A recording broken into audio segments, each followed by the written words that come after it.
Welcome to MMA Fancast. Welcome back to everyone who is already a subscriber to the channel. My name's Luke Payson. If you're not already a subscriber, please subscribe so you can see more great interviews, including the one we've got coming at you right now. A follow-up to the wonderful, spectacular 247 Fighting Championships Brawl in the Burgh 23 that went down about a week and a half ago now, September 21st at the Monroeville Convention Center. And I will be having joining on my show here in about a second is the owner of an incredible first round knockout. That was the type of knockout that is very likely a knockout of the year contender for the 247 Fighting Championships award show that always happens in the end of the year. Very excited to have back on the show, Zach Drzemiecki. What's up, Luke? Thank you for having me. Appreciate it.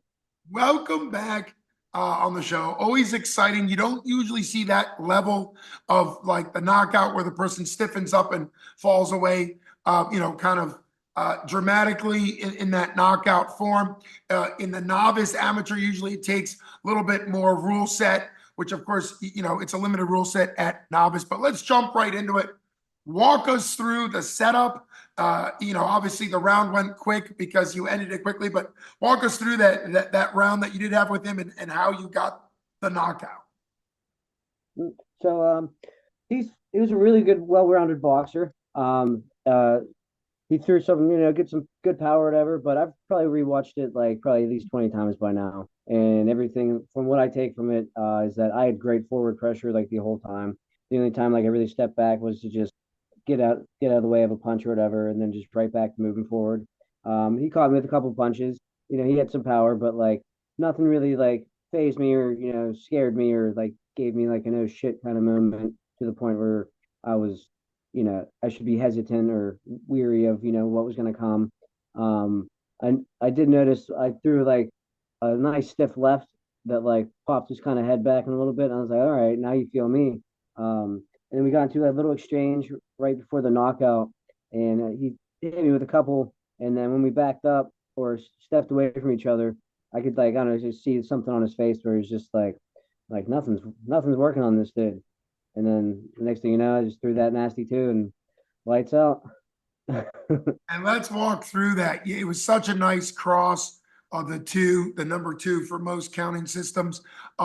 When you threw it, did you see a bigger opening than usual, or was it really just about how it landed? And what did it feel like? Like, how did you know? Did you think you were going to have to follow up, but did you kind of know on contact, or is it more his reaction?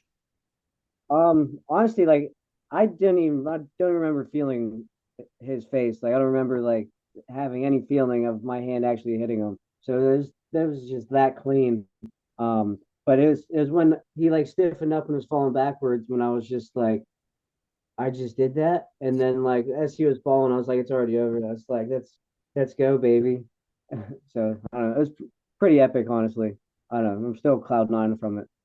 Yes. It's been about a week and a half. I'm excited to hear that you're still on that cloud now. A knockout like that will get you and everybody in the gym around you excited, and it's got to motivate you also to continue the training. That obviously that you're doing. I know it's taking us some time to figure out a time to get you back on because you're right back in the gym, Stout Pittsburgh. Now that you've watched it about 20 times, and of course, we have an incredible pay-per-view. People should get it and watch it on 247 Live, the app. The app is downloadable on any system or smart computer, TV, or device. But what do you think? What do you think the chances are that this is the knockout of the year? It'll at least, I think, should be in the running. Like, what are your thoughts on that?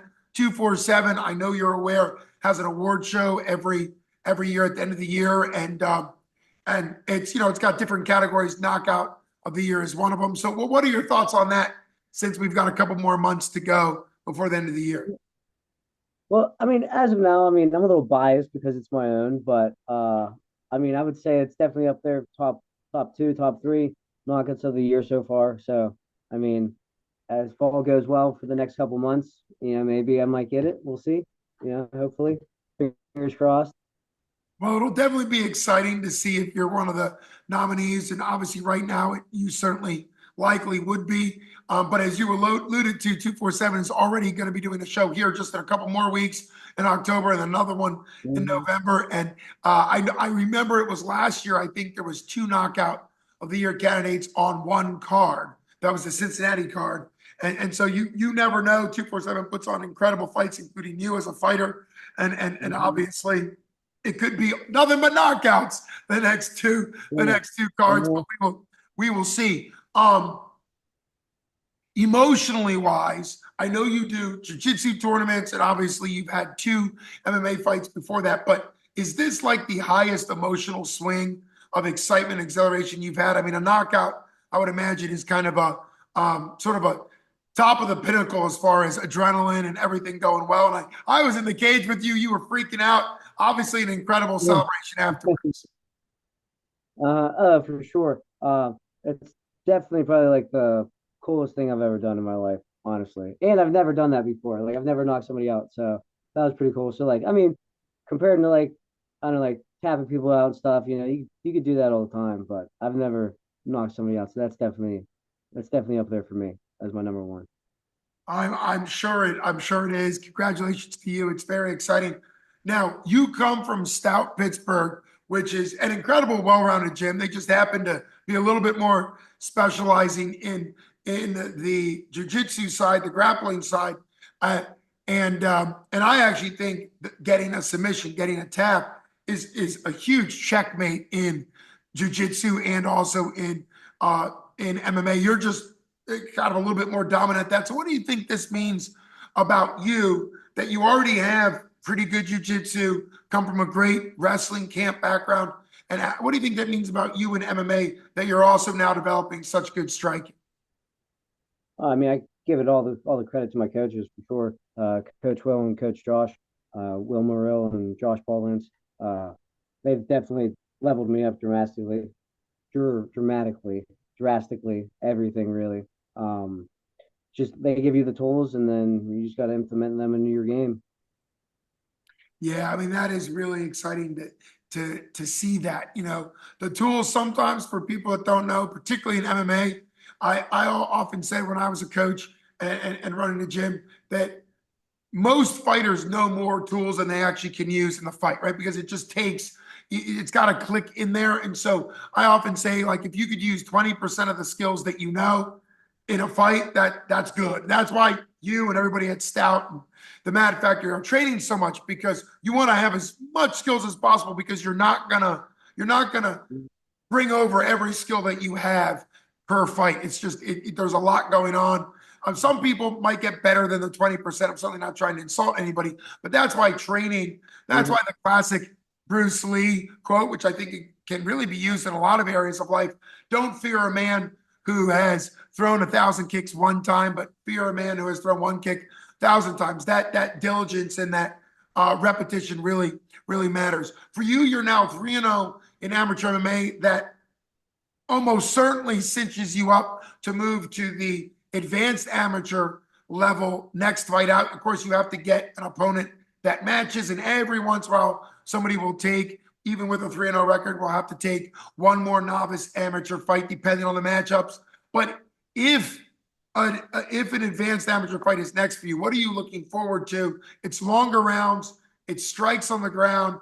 Obviously, it looks more pro, even though it's not pro. So, what are your thoughts if you were able to go? Do you want to go advanced amateur next?